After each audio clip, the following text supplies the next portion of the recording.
बड़ा serious question ਤੁਸੀਂ race ਕੀਤਾ ਹੈ ਤੇ ਕੱਲ ਸ਼ਾਹੀਨ ਸ਼ਾਹ ਅਫਰੀਦੀ ਤੁਹਾਨੂੰ ਪਤਾ ਹੈ ਕਿ ਨੈਸ਼ਨਲ ਚੈਂਪੀਅਨਸ ਕੱਪ ਸ਼ੁਰੂ ਹੋ ਰਿਹਾ ਹੈ ਮੁਲਤਾਨ ਵਿੱਚ। ਉਹਨਾਂ ਕੋਲ ਇੱਕ ਸਾਫੀ ਨੇ ਸਵਾਲ ਕੀਤਾ ਹੈ ਕਿ ਜੀ ਤੁਹਾਡੀ ਸਪੀਡ ਕਿਉਂ ਘਟ ਗਈ ਹੈ। ਉਹਨਾਂ ਨੇ ਕਿਹਾ ਜੀ ਕਿ ਸਪੀਡ ਮੇਰੇ ਲਈ ਕੋਈ ਜ਼ਿਆਦਾ ਮੈਟਰ ਨਹੀਂ ਕਰਦੀ, ਮੇਰੇ ਲਈ ਮੈਚ ਜਿੱਤਣਾ ਸਭ ਤੋਂ ਵੱਡੀ ਗੱਲ ਹੈ। ਤਾਂ ਉਹਨਾਂ ਕੋਲ ਇਹ ਸਵਾਲ ਵੀ ਹੈ ਕਿ ਤੁਸੀਂ ਆਇਆ 2027 ਦਾ ਵਰਲਡ ਕੱਪ ਵਿੱਚ ਪਾਕਿਸਤਾਨ ਦੇ ਕਪਤਾਨ ਰਹੋਗੇ ਕਿ ਨਹੀਂ। ਉਹਨਾਂ ਨੇ ਕਿਹਾ ਮੈਨੂੰ ਅੱਗੇ ਦਾ ਕੋਈ ਨਹੀਂ ਪਤਾ, ਹਜੇ ਤੱਕ ਤੇ ਮੈਂ ਕਪਤਾਨ ਹੈ। ਇਹਦੇ ਉੱਤੇ ਕੀ ਕਮੈਂਟ ਕਰੋਗੇ ਤੁਸੀਂ ਇਹ ਦੇਖੋ ਇਹਨਾਂ ਦੀ ਮੈਚੁਰਿਟੀ ਦੇਖ ਲਓ। ਇੰਨੇ ਸਾਲ ਕ੍ਰਿਕਟ ਖੇਲ ਕੇ ਕਪਤਾਨ ਰਹਿ ਕੇ ਐਡਾ ਵੱਡਾ ਨਾਮ ਬਣਾ ਕੇ ਉਹਨਾਂ ਦੇ ਕੁਐਸਚਨ ਦੇ ਆਨਸਰ ਚੈੱਕ ਕਰ ਲਓ। ਯਾਰ ਸ਼ਰਮਿੰਦਗੀ ਹੋਣੀ, ਤੁਸੀਂ ਨਾ ਬੋਲੋ। ਜਿਹੜਾ ਤੁਹਾਨੂੰ ਸਵਾਲ ਆਉਂਦਾ ਤੁਸੀਂ ਉਹਦਾ ਜਵਾਬ ਦਿਓ। ਤੁਸੀਂ ਕੋਈ ਯੈਸ ਆਈ ਐਮ ਕੈਪਟਨ, ਠੀਕ ਹੈ ਨਾ। ਜਦੋਂ ਕੱਢਿਆ ਜਾਏਗਾ ਸਾਰੀ ਦੁਨੀਆ ਨੂੰ ਪਤਾ ਚੱਲ ਜਾਏਗਾ। ਠੀਕ ਹੈ, ਹੁੰਦੇ ਨੇ ਤੇਰੀ ਸਪੀਡ 145 ਦੀ, ਤੂੰ ਥੱਲੇ ਆ ਗਿਆ, ਤੂੰ ਕਹਿ ਜੀ ਮੈਟਰ ਕਰਦਾ ਮੈਂ ਜਿੱਤਣਾ। ਉਹ ਬਾਈ ਮੈਂ ਜਿੱਤਣਾ ਤੇ ਹਰ ਕੈਪਟਨ ਦੀ ਖਾਹਿਸ਼ ਹੈ, ਹਰ ਪਲੇਅਰ ਦੀ ਖਾਹਿਸ਼ ਹੈ। ਬਿਲਕੁਲ ਤੂੰ ਬਾਅਦ ਨੂੰ ਵੱਖਰਾ ਆ ਕੇ ਜਵਾਬ ਦੇ ਦਿੱਤਾ ਜੀ ਮੈਂ ਸਪੀਡ। ਬਾਈ ਕਿਉਂ ਨਹੀਂ ਸਪੀਡ ਮੈਟਰ ਕਰਦੀ। ਸਾਡੇ ਤੁਸੀਂ ਦੇਖਣਾ ਨਾ ਉਧਰ ਹੋਣੀ ਇੰਗਲੈਂਡ ਐਟਕਿੰਸਨ ਜੌਰਜ ਰੂਟ ਜੋਫਰਾ ਆਰਚਰ 150 ਦੇ ਘੇਨਾ ਕਰਨ ਤਾਂ ਲੱਗ ਬੜਾ ਜਾਏਗਾ। ਬਿਲਕੁਲ ਇਸ ਤਰ੍ਹਾਂ ਹੀ ਇਹ ਸਪੀਡ ਮੈਟਰ ਜ਼ਰੂਰ ਕਰਦੀ ਹੈ। ਬਸ ਮੇਰਾ ਇੱਕ ਰਿਕੁਐਸਟ ਹੈ, ਮੇਰੇ ਆਪਣੇ ਛੋਟੇ ਮੇਰੇ ਨੇ ਸਾਰੇ ਜਦੋਂ ਮੀਡੀਆ ਤੇ ਆਓ ਨਾ ਤੇ ਬੜਾ ਸੋਚ ਸਮਝੋ। ਪੱਤਰਕਾਰ ਜਿਹੜਾ ਬੜਾ ਸਿਆਣਾ ਹੈ, ਤੁਸੀਂ ਉਹਨਾਂ ਨੂੰ ਅੱਛੇ ਅੱਛੇ ਜਵਾਬ ਦਿਓ ਨਾ, ਤੁਹਾਡਾ ਵਾਹ ਹੀ ਕਰਨਗੇ। ਮਤਲਬ ਇਹ ਕਹਿੰਦੇ ਹਾਲੀ ਮੈਂ ਕਪਤਾਨ ਆ। ਬਾਈ ਤੂੰ ਕੋਈ ਹੈ ਕੈਪਟਨ। ਯਾਰ ਇਹ ਤੈਨੂੰ ਕਿਸੇ ਨੇ ਗੱਲ ਪੁਆਇੰਟ ਤੇ ਕਿਹਾ ਵੀ ਤੂੰ ਹੁਣ ਤੂੰ ਕਪਤਾਨ ਹੈ, ਯਾਨੀ ਕਿ ਤੈਨੂੰ ਸ਼ੱਕ ਹੈ। ਬਿਲਕੁਲ ਗੱਲ ਤੇ ਅੱਛੀ ਨਜ਼ਰ ਆਉਂਦੀ ਤੇ ਤੈਨੂੰ ਸ਼ੱਕ ਹੈ ਕਿ ਮੈਨੂੰ ਲਾ ਦੇਣਗੇ।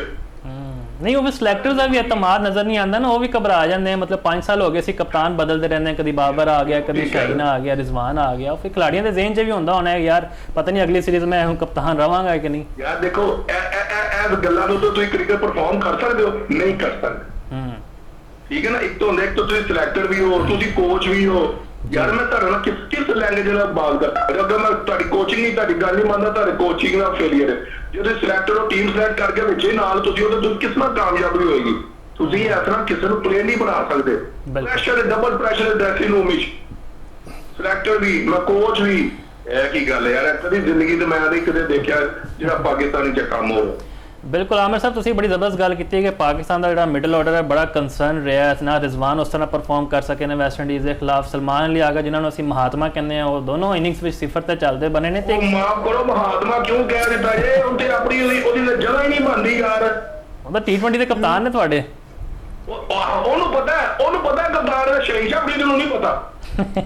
ਬਿਲਕੁਲ ਗੱਲ ਤੇ ਠੀਕ ਹੈ ਤੁਹਾਡੀ। ਤੇ ਬਿਲਕੁਲ ਇਹ ਦੱਸੋ ਕਾਮਰਾਨ ਗੁਲਾਮ ਨੇ ਜਿਹੜੇ ਪਰਫਾਰਮ ਕਰਕੇ ਥੱਕ ਗਏ ਨੇ ਡੋਮੈਸਟਿਕ ਵਿੱਚ, ਪਲੇਅਰ ਆਫ ਦਾ ਟੂਰਨਾਮੈਂਟ ਵੀ ਰਹੇ ਨੇ ਨੈਸ਼ਨਲ ਕੱਪ ਦੇ, ਉਹਨਾਂ ਬਾਰੇ ਇੱਕ ਸਵਾਲ ਕੀਤਾ ਗਿਆ ਆਕਿਬ ਜਾਵੇਦ ਸਾਹਿਬ ਨੂੰ ਕਿ ਯਾਰ ਉਹ ਤੁਹਾਡੇ ਕਿਹੜੇ ਪਲਾਨ ਵਿੱਚ ਨੇ। ਤਾਂ ਉਹਨਾਂ ਨੇ ਕਿਹਾ ਜੀ ਹਜੇ ਤੱਕ ਕੋਈ ਪਲਾਨ ਵਿੱਚ ਨਹੀਂ ਹੈਗੇ, ਜੇ ਸਾਨੂੰ ਜ਼ਰੂਰਤ ਪਏਗੀ ਅਸੀਂ ਵੇਖ ਲਾਂਗੇ। ਤੇ ਦੂਜੇ ਪਾਸੇ ਅਸੀਂ ਇਹ ਕਹਿੰਦੇ ਯਾਰ ਡੋਮੈਸਟਿਕ ਇਵੈਂਟ ਜ਼ਿਆਦਾ ਤੋਂ ਜ਼ਿਆਦਾ ਹੋਣੇ ਚਾਹੀਦੇ ਤੇ ਉਹਦੇ ਬੇਸ ਉੱਤੇ ਅਸੀਂ ਸਿਲੈਕਸ਼ਨ ਕਰਾਂਗੇ। ਤੇ ਜਿਹੜੇ ਵਿਚਾਰੇ ਖਿਲਾੜੀ ਪਰਫਾਰਮ ਕਰ ਰਹੇ ਨੇ ਡੋਮੈਸਟਿਕ ਵਿੱਚ ਉਹਨਾਂ ਨੂੰ ਨਜ਼ਰਅੰਦਾਜ਼ ਕਰਨਾ ਤੁਸੀਂ ਕੀ ਸਮਝਦੇ ਹੋ? ਬਹੁਤ ਵੱਡੀ ਜ਼ਿਆਦਤੀ ਹੈ। ਇੱਕ ਬੰਦਾ ਪਰਫਾਰਮ ਕਰਦਾ ਡੋਮੈਸਟਿਕ ਕ੍ਰਿਕਟ ਉੱਤੇ, ਪੀਸੀਬੀ ਦਾ ਆਪਣਾ ਪ੍ਰੋਗਰਾਮ ਹੈ ਜੀ, ਅਰਬਾਂ ਰੁਪਇਆ ਲਗਾਉਂਦਾ। ਉਹ ਬੱਚਾ 1-2 ਸਾਲ ਦੀ 10-15 ਸਾਲ ਦਾ ਪਰਫਾਰਮ ਕਰ ਰਿਹਾ, ਉਹਨੂੰ ਅੱਲਾ ਨੇ ਟੈਸਟ ਕ੍ਰਿਕਟਰ ਬਣਾਇਆ, ਡੈਬਿਊ 100 ਕਰ ਦਿੱਤਾ। ਤੁਸੀਂ ਦੇਖੋ ਕਈ ਤੁਹਾਡੇ ਐਸੇ ਪਲੇਅਰ ਨੇ ਜਿਹੜੇ ਡੈਬਿਊ 100 ਕਰਦੇ ਨੇ ਬਾਅਦ ਚ ਨਜ਼ਰ ਹੀ ਨਹੀਂ ਆਉਂਦੇ। ਉਹ ਵੀ ਬਾਬਰ ਆਜ਼ਮ ਰਿਪਲੇਸਮੈਂਟ ਉੱਤੇ। ਹਾਂਜੀ ਇਹ ਦੇਖੋ ਨਾ, ਕਹਿੰਦੇ ਸਾਡੇ ਯਾਰ ਤੁਸੀਂ ਕੌਣ ਹੋ? ਕਹਿੰਦੇ ਸਾਡੇ ਸਿਸਟਮ ਦਾ ਹਿੱਸਾ ਨਹੀਂਗਾ। ਅਬਦੁੱਲਾ ਸ਼ਫੀਕ ਕਿੱਥੋਂ ਆ ਗਿਆ? ਤੁਹਾਡੇ ਸੈਂਟਰ ਕੰਟਰੈਕਟ ਨਹੀਂ, ਤੁਹਾਡੇ ਟੀਮ ਵਿੱਚ ਨਹੀਂ ਵਾ। ਬਿਲਕੁਲ ਕਦੀ ਮੇਰੀ ਤਾਂ ਇੱਕ ਗੱਲ ਯਾਦ ਰੱਖਣਾ, ਕਦੀ ਕਿਸੇ ਪਲੇਅਰ ਨੂੰ ਨਾ ਕਹੋ ਜੀ ਸਾਡੇ ਪ੍ਰੋਗਰਾਮ ਦਾ ਹਿੱਸਾ ਨਹੀਂਗਾ, ਸਾਡੇ ਫਿਊਚਰ ਪਲਾਨ ਦਾ ਹਿੱਸਾ ਨਹੀਂਗਾ। ਇੱਥੇ ਤੁਸੀਂ ਆਬਾਦ ਬੜੀ ਦੀ ਬਗਾਇਆ ਨੂੰ ਦੇਖੋ ਨਾ, 10 ਆਊਟ ਕਿਤੇ 45 ਸਾਲ ਦੀ ਉਮਰ ਵਿੱਚ ਟੈਸਟ ਡੈਬਿਊ ਕਰਾ ਦਿੱਤਾ ਹੈ। ਬਿਲਕੁਲ ਬਿਲकुल यार ऐसा तो नहीं होता ना। उन्होंने बैश शाह ऐसे फार बोलो तुझे ले गए हो, बैश शाह को बेटा हमें तेरी पेस चाहिए। अगर तू 21 साल का बच्चा है तो सानू अपनी पेस रहा, तू सानू तो वेबर बॉलिंग कर ऐसा नहीं टेस्ट के कैपा मारते हो यार। बिल्कुल ऐसा नहीं है यार, वो आन है टेस्ट क्रिकेट को आन है भाईजान। पाकिस्तान खेलना बहुत बड़ा एजाज है। बिल्कुल ਤੁਸੀਂ ਕਹਿ ਰਹੇ ਜੀ ਬੈਸ਼ ਸ਼ਾਹ ਨੇ ਲੈ ਲਿਆ, ਆਮਿਰ ਜਮਾਲ ਕੇ ਅਸੀਂ ਨਾ ਸਪੀਡ ਚੈੱਕ ਕੀਤੀ। ਕੀ ਸਪੀਡ ਚੈੱਕ ਕੀਤੀ? ਤੁਸੀਂ ਇੱਕ ਮੈਚ ਨੂੰ ਤੁਸੀਂ ਬਾਹਰ ਬਿਠਾ ਦਿੱਤਾ। ਮਾਰ ਨਾਲ ਤੁਸੀਂ ਜ਼ਿਆਦਤੀ ਕਰ ਦਿੱਤੀ। ਬਿਲਕੁਲ ਅਲੀ ਉਸਮਾਨ ਨੂੰ ਵੀ ਅਸੀਂ ਵੇਖਿਆ 33 ਸਾਲ ਦੀ ਉਮਰ ਵਿੱਚ ਡੈਬਿਊ ਕਰਾਇਆ ਗਿਆ ਤੇ ਸਲਮਾਨ ਆਗਾ ਨੇ ਕਿਹਾ ਜੀ ਤੁਸੀਂ ਸਾਡੇ ਵਾਸਤੇ ਸੀਨੀਅਰ ਖਿਡਾਰੀ ਹੋ। ਆਦੇ ਦੇਖੋ ਨਾ ਕਿੰਨੀ ਜ਼ਿਆਦਤੀ ਹੈ ਯਾਰ। ਬਿਲਕੁਲ ਗੱਲ ਇਹ ਕਿ ਇਹ ਸਾਡੇ ਸਿਲੈਕਟਰ ਨਹੀਂ ਪਤਾ ਸੀ ਕੀ ਸਟ੍ਰੀਮ ਸਿਲੈਕਟ ਕਰ ਰਹੇ ਆ ਤੇ ਅਸੀਂ ਕੀ ਕਰਨਾ ਚਾਹ ਰਹੇ, ਕੋਈ ਵਿਜ਼ਨ ਨਹੀਂ ਹੈ। ਤੁਹਾਡੇ ਕੋ ਕ੍ਰਿਕਟ ਤੁਹਾਡੇ ਸਾਹਮਣੇ ਹੈ, ਜਿੱਥੇ ਜਾ ਰਹੀ ਹੈ, ਜਿੱਥੇ ਹੈਗੀ ਸੀ ਕਿਤੇ। ਮੈਂ ਮਾਫੀ ਚਾਹੁੰਦਾ ਜੀ ਤੁਹਾਡੇ ਕੋਲ। ਨਹੀਂ ਬਿਲਕੁਲ ਤੁਹਾਡੇ ਜਿਹੜੇ ਕੰਸਰਨ ਨੇ ਬਿਲਕੁਲ ਦਰੁਸਤ ਨੇ, ਸਾਡੀ ਵੀ ਇਹੀ ਚੀਜ਼ਾਂ ਨੇ, ਅਸੀਂ ਵੀ ਇਹੀ ਤੁਹਾਡੇ ਨਾਲ ਹਾਂ ਤੋਂ ਹਾਂ ਮਿਲਾ ਰਹੇ ਹਾਂ। ਜ਼ਰਾ ਇੱਕ ਸ਼ਾਰਟ ਕਮੈਂਟ ਤੁਹਾਡਾ ਮੈਂ ਚਾਹੁੰਦਾ ਬਾਬਰ ਆਜ਼ਮ ਦੀ ਨਹੀਂ ਹਾਂ ਜੀ ਹਾਂ ਨਹੀਂ ਮਿਲਾਣੀ, ਉਹ ਤੇ ਆਪ ਕਹਿੰਦੇ ਨਹੀਂ ਕਿ ਦੇਖੋ ਅਸੀਂ ਕ੍ਰਿਕਟ ਦੇ ਵਿੱਚ ਤੁਹਾਨੂੰ ਨਜ਼ਰ ਤੇ ਆਵੇ ਨਾ ਕਿਹੜਾ ਤੁਸੀਂ ਸੁਪਰਸਟਾਰ ਬਣਾਤਾ 2.5 ਸਾਲਾਂ ਦੀ ਯਾਰ, ਕੋਈ ਵੀ ਨਹੀਂ ਬਿਲਕੁਲ। ਤੁਸੀਂ ਦੇਖੋ ਨੰਬਰ ਚੇਂਜ ਕਰਦੇ, ਸਲਮਾਨ ਅਲੀ ਆ ਗਿਆ 5ਵੇਂ ਨੰਬਰ ਤੇ, ਜੋ ਵਾਂਡੋ ਤੇ ਚਲੇ ਗਿਆ, ਬਾਬਰ ਓਪਨ ਦੇ ਥੱਲੇ ਆ ਗਿਆ, ਹਸਨ ਨਵਾਜ਼ ਓਪਨਰ ਸੀ ਤੋਂ 6ਵੇਂ ਨੰਬਰ ਤੇ ਰਹਿੰਦਾ ਵੀ ਤੂੰ ਔਰ ਨਾ ਫਿਰ ਤੁਸੀਂ ਵਿਕਟ ਦੀ ਵਰਲਡ ਕੱਪ ਵੀ ਖਿਲਾ ਦਿੱਤਾ ਐਜ਼ ਅ ਵਿਕਟ ਕੀਪਰ, ਉਹ ਕਿੱਥੇ ਹੈਗਾ ਜੀ ਯਾਰ, ਇਹ ਐਸਾ ਥੋੜੀ ਹੁੰਦਾ ਯਾਰ। ਬਿਲਕੁਲ ਇਹ ਤਬਦੀਲੀਆਂ ਨੇ ਸਾਨੂੰ ਬਹੁਤ ਨੁਕਸਾਨ ਪਹੁੰਚਾਇਆ। ਅਸੀਂ ਹਜ਼ਾਲਾ ਅੱਜ ਵੀ ਦੇ ਰਹੇ ਹਾਂ, 8ਵੇਂ ਨੰਬਰ ਤੇ ਮੌਜੂਦ ਹਾਂ ਅਸੀਂ ਵਰਲਡ ਟੈਸਟ ਰੈਂਕਿੰਗਸ਼ਿਪ ਦੇ ਉੱਤੇ। ਜ਼ਰਾ ਬਾਬਰ ਆਜ਼ਮ ਦੀ ਕਪਤਾਨੀ ਉੱਤੇ ਆਮਰ ਸਾਹਿਬ ਕਮੈਂਟ ਕਰਨਾ, PSL ਵਿੱਚ ਬੜਾ ਜ਼ਬਰਦਸਤ ਪਰਫਾਰਮ ਕੀਤਾ, ਫਿਰ ਵੈਸਟ ਇੰਡੀਜ਼ ਦੇ ਖਿਲਾਫ ਦੂਜੇ ਮੈਚ ਵਿੱਚ ਉਹਨਾਂ ਨੇ ਟੀਮ ਨੂੰ ਜਿਤਵਾਉਣ ਵਿੱਚ ਅਹਿਮ ਕਿਰਦਾਰ ਅਦਾ ਕੀਤਾ। ਹੁਣ ਇੰਗਲੈਂਡ ਦੀ ਸੀਰੀਜ਼ ਕਿੰਨੀ ਉਹਨਾਂ ਵਾਸਤੇ ਚੈਲੰਜਿੰਗ ਸਾਬਿਤ ਹੋਏਗੀ? ਵੈਸੇ ਬੜੀ ਜ਼ਬਰਦਸਤ ਫਾਰਮ ਵਿੱਚ ਉਹ ਆ ਚੁੱਕੇ ਨੇ। ਗੱਲ ਪਤਾ ਕੀ ਹੈ, ਬਾਬਰ ਆਜ਼ਮ ਦੀ ਕੈਪਟਨਸੀ ਦੇਖੋ ਉਹਨੂੰ ਹੀ ਮਿਲਣੀ ਸੀ, ਕਿਉਂਕਿ ਉਹ ਤੁਹਾਡਾ ਇੱਕ ਐਸਾ ਪਲੇਅਰ ਹੈ ਜਿਹੜਾ ਉਹਦੇ ਬੈਗ ਵਿੱਚ ਨਾ 100 ਵਨਡੇ T20 ਟੈਸਟ 100 ਹੋਏ ਨੇ, ਸਭ ਤੋਂ ਜ਼ਿਆਦਾ ਰਿਕਾਰਡ ਉਹਦੇ ਨੇ, ਬਿਲਕੁਲ ਸਭ ਤੋਂ ਜ਼ਿਆਦਾ ਰਨ ਉਹਦੇ ਨੇ। ਔਰ ਦੋਸਤੋ ਮੈਂ ਕਿਹੜਾ ਦੂਸਰਾ ਪਲੇਅਰ ਜਿਹਦੇ ਇਹਨੇ ਰਿਕਾਰਡ ਨੇ? ਸਲਮਾਨ ਅਲੀ ਆਗਾ, ਤੁਸੀਂ ਕਹਿੰਦੇ ਜੀ ਮੁਹਾਤਮਾ, ਤੁਸੀਂ ਦੇਖੋ ਨਾ 28 ਟੈਸਟ ਮੈਚਾਂ ਚੋਂ ਨੇ ਉਹਨਾਂ ਦੇ ਕਿੰਨੇ ਕੀ ਪਰਫਾਰਮੈਂਸ ਹੋਈ ਬਿਲਕੁਲ ਯਾਰ। ਦੇਖੋ ਇੱਕ ਨਾ ਹੁਣ ਸਟੈਟ ਨਾ ਸਾਰਾ ਕੁਝ ਦੱਸਦੇ ਆ, ਬਿਲਕੁਲ ਬਾਬਰ ਆਜ਼ਮ ਤੋਂ ਅੱਛਾ ਪਲੇਅਰ ਤੁਹਾਡੇ ਕੋਲ ਹਾਲੀ ਪੂਰੀ ਟੀਮ ਹੀ ਕੋਈ ਨਹੀਂ ਹੈਗਾ। 2.5 ਸਾਲ ਪਹਿਲੇ ਤੁਸੀਂ ਉਹਨੂੰ ਕੱਢਿਆ, 2.5 ਸਾਲ ਬਾਅਦ ਆ ਕੇ ਤੁਸੀਂ ਉਹਨੂੰ ਕਪਤਾਨ ਬਣਾਤਾ, ਉਹਦੇ ਨੁਕਸਾਨ ਕਿੰਨਾ ਹੋਇਆ ਤੁਹਾਡੇ ਹਰ ਚੀਜ਼ ਨੂੰ, ਇਹਦਾ ਕੌਣ ਜਵਾਬ ਦੇਗਾ? ਬਿਲकुल आमिर साहब डाटा एनालिसिस का दौर है, सही आख्या, हर चीज़ सामने आ जाती है, लेकिन पता नहीं साढ़े सिलेक्टर्स में की मसला हो गया, जोड़े खिलाड़ी डिजर्व करते हैं और टीम में शामिल नहीं होंगे, सारे परफॉर्म करके थक जाते हैं, फिर असं इवें तब्दीलियां करते हैं। वर्ल्ड कप होए, एशिया कप होए, 5-6 साल हो गए, असं कोई बड़ा इवेंट नहीं जित सके, जिन्हें जिम्मेदार भी साढ़े सिलेक्टर्स ने। बहुत बहुत शुक्रिया आमिर साहब, थोड़े वक्त का साढ़े लिए अगेन बड़ी मैं जिवें गल करता, मैं बड़े ऑनर की गल है तो साढ़े नाल जुड़े।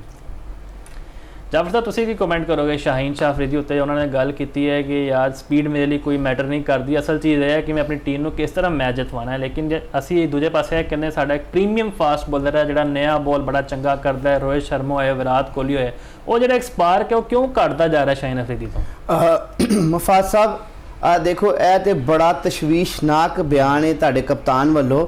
एक बंदा तुहाडा कप्तान होए, वनडे का डोमैसटिक टूरनामेंट खेडन जा रहा है, सिर के उत्ते वर्ल्ड कप आ रहा है वनडे फॉर्मेट का, तो वो कह रहा जी कि मेरी स्पीड मेरे लिए मैटर नहीं करती, तो फिर किस बेस दे विच तुसीं टीम चो तुहाडे तो अच्छे बल्लेबाज भी ने, तुहाडे तो अच्छे फास्ट बॉलर भी ने, तुहाडी की परफॉर्मेंस है कि असीं तुहानूं हर वारी अपनी टीम दे विच पाईए ते तुहानूं कप्तान भी बनाईए? देखो स्पीड मैटर करती है, साडे लई करदी भावें उन्हां लई नहीं करदी। तुसीं क्रिकेट अपने लिए नहीं खेडदे, तुसीं क्रिकेट मुल्क लई खेड रहे हो, तो मुल्क दी आवाम लई, पाकिस्तानी कौम लई तुहाडी स्पीड मैटर करदी है। ਅਸੀਂ ਤੁਹਾਨੂੰ ਫਾਸਟ ਬॉलਰ ਵੇਖਣਾ ਚਾਹੁੰਦੇ ਆ, ਸਾਨੂੰ ਤੁਹਾਡੀ ਸਪਿਨ ਬਾਲਸ ਨਹੀਂ ਚਾਹੀਦੀਆਂ, ਤੁਹਾਡੀ 128 127 ਦੀਆਂ ਗੇਂਦਾਂ ਨਹੀਂ ਚਾਹੀਦੀਆਂ, ਉਹਦੇ ਲਈ ਸਾਡੇ ਕੋਲ ਬਹੁਤ ਮੁੰਡੇ ਨੇ ਜਿਹੜੇ ਕਰ ਸਕਦੇ ਨੇ ਤੇ ਜਿਹੜੇ ਬੱਲੇਬਾਜ਼ੀ ਵੀ ਅੱਛੀ ਕਰਦੇ ਨੇ, ਤੇ ਇਸ ਲਈ ਖੁਦਾਰਾ ਮੁਲਕੀ ਕ੍ਰਿਕਟ ਦੇ ਨਾਲ ਨਾ ਖੇਡੋ, ਮੁਲਕ ਲਈ ਖੇਡੋ। ਤੁਹਾਡੀ ਮਿਹਰਬਾਨੀ ਤੁਸੀਂ ਥੋੜਾ ਜਿਹਾ ਮੈਚੋਰਟੀ ਵਿਖਾਓ, ਆਪਣੇ ਆਪ ਨੂੰ ਸੰਜੀਦਗੀ ਦਾ ਮੁਜ਼ਾਹਰਾ ਕਰੋ। ਜੇ ਕਦੀ ਤੁਸੀਂ ਕਹਿੰਦੇ ਹੋ ਜੀ ਸਪੀਡ ਬਹੁਤ ਹੈ, ਜੀ ਸਪੀਡ ਗਨ ਖਰਾਬ ਸੀ, ਮਸ਼ੀਨ ਖਰਾਬ ਸੀ, ਸਾਡੀ ਸਪੀਡ ਮੈਯਰ ਨਹੀਂ ਹੋ ਰਹੀ। ਦੇਖੋ ਦੂਜੀ ਟੀਮ ਵੀ ਤਾਂ ਉੱਥੇ ਗੇਂਦਾਂ ਕਰ ਰਹੀ ਸੀ, ਉਹਨਾਂ ਦੀ 150 ਹੋ ਰਹੀ ਸੀ, ਬੰਗਲਾदेश ਦੀ 150 ਹੋ ਰਹੀ ਸੀ, ਤੁਹਾਡੀ ਨਹੀਂ ਸੀ ਹੋ ਰਹੀ। क्या मुजायका खेज गल है, तो थोड़ा जिहा संजीदा लवो चीज़ों, तो जे तुहाडी पेस घट गई है तो बुरा पीरियड, बुरा टाइम, बुरा एक स्लॉट हर प्लेयर ते आंदी, तुहाडे ते भी आई है। मेहनत करो, तकनीक बेहतर करो। शुएब अख्तर की मिसाल लो, शुएब अख्तर की स्पीड घट गई सी। शुएब अख्तर कदी ट्रक पिछे बन के भजदा सी, कदी टायर पिछे बन के भजदा सी, ते कदी कोई शे अपनी कमर नाल भज के भजदा सी कि जदों मैं जोर लावांगा, मैं वजनी चीज़ों खिंचांगा, भज सकांगा ते गेंद भी स्पीड नाल सुटांगा। तो उस तो बाद जदों वर्ल्ड कप खेडन गया तो उन्हें की कीता, उन्हें 160.3 किलोमीटर पर आवर दी ऐसी स्पीड ना गेंद सुटी कि अज तक 23 साल बाद भी कोई उहदे कोलों नहीं लंघ सकिया। तो दूजी गल जिहड़ी शाहीन शाह अफरीदी ने कहा जी कि मैं अजे तक मैं कप्तान हाँ, तो यह वो जी मैनू जो मेरा तजिया उन्होंने गल सपोर्ट करती है कि मैं पहले भी कहा सी कि 2027 दे विच कोई खबर नहीं, कोई इन्फॉर्मेशन नहीं, कोई जराए की इतला नहीं, सिर्फ अपना तजर्बा तो एनालिसिस है कि 2027 दे विच शाहीन शाह अफरीदी टीम के कप्तान नहीं होणगे, बाबर आजम टीम नूं लीड करनगे। तो शायद मेरा तजर्बा जिहड़ा मेरा एनालिसिस शाहीन शाह अफरीदी नूं भी पता लग गया कि शायद मैं कप्तान ना रवां, तो उन्हें सुबकी तो बचन लिए सवाल का जवाब दिता है। इहो जिहा एक सवाल का जवाब 2015 वर्ल्ड कप तो पहले इन्हां दे ਸੁਸਰ ਸ਼ਾਇਦ ਅਫਰੀਦੀ ਕੋਲੋਂ ਵੀ ਹੋਇਆ। ਜਦੋਂ ਆਸਟ੍ਰੇਲੀਆ ਤੇ ਨਿਊਜ਼ੀਲੈਂਡ ਦੇ ਖਿਲਾਫ ਵਰਲਡ ਕੱਪ ਤੋਂ ਪਹਿਲੇ ਸੀਰੀਜ਼ ਦੇ ਵਿੱਚ ਮਿਸਬਾਹ ਜ਼ਖਮੀ ਹੋਏ ਤੇ ਉਹਨਾਂ ਨੂੰ ਮੇਕਸ਼ਿਫਟ ਕੈਪਟਨ ਬਣਾਇਆ ਗਿਆ ਤੇ ਉਹਨਾਂ ਪ੍ਰੈਸ ਕਾਨਫਰੰਸ 'ਚ ਆ ਕੇ ਕਹਿਤਾ ਜੀ ਮੇਰੇ ਕੋਲ ਨਾ ਪੁੱਛੋ, ਬੋਰਡ ਨੂੰ ਚਾਹੀਦਾ ਹੁਣ ਕਲੀਅਰ ਕਰੇ ਕਿ ਮੈਂ 2015 ਦੇ ਵਰਲਡ ਕੱਪ 'ਚ ਕਪਤਾਨ ਜਾਵਾਂਗਾ ਜਾਂ ਮਿਸਬਾਹ। ਤੇ ਉਹਦੇ ਉੱਤੇ ਉਸ ਟਾਈਮ ਦੇ ਚੇਅਰਮੈਨ ਨਜਮ ਸੇਠੀ ਨੇ ਕਿਹਾ ਨਹੀਂ ਤੁਸੀਂ ਇੰਟਰਮ ਕਪਤਾਨ ਸੋ, ਕਪਤਾਨ ਮਿਸਬਾਹ ਹੀ ਨੇ।